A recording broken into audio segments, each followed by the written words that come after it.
өзі сұрайды, сахабалар сұрайды, ой Алланың іші көркем мінез деп айта береді. Не ол көркем мінез деген кезде айтпай ма? Көркем мінез деген деді, бармағанға баруың деді. Үзгенді жалғап тастауың деді. Үзіп тастаймыз ғой кейде. Вообще араласпаймын бұдан кейін онымен дейді. Болмайды ол.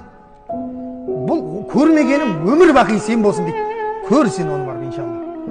Кімде кім үзсе дейді пайғамбар саллаллаху алейхи вассалам, Алла одан рахымын үзіп тастайды дейді. Досыңнан, бауырыңнан, ағайыныңнан, көршіңнен барды келдені үздің бе, Алланың рахымы сізден үзіліп қалады, құрметті жамағат. Міне көркем мінез деген осы, үзгенге жалғауың деді пайғамбар саллаллаху алейхи вассалам. Бермегенге беруің деді. Ал керек болады. Ең қиыны осы ма? Ол берген жоқ. Неге мен берем? Бересің, өйткені пайғамбар берген солай. Мұсылмансың ба? Жүрегіңді тазалап жүрген пайғамбардың сүннетімен, пайғамбардың сүннетімен жүресің ба? Онда бересің сен.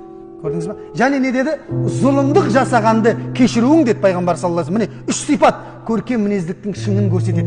Кімде мына 3 сипат болса, ол иншалла пайғамбардың жанында, жәннатта дастарханда отырады. Қасында Омар бар, Абу Бәкір бар, ана пайғамбарлар бар.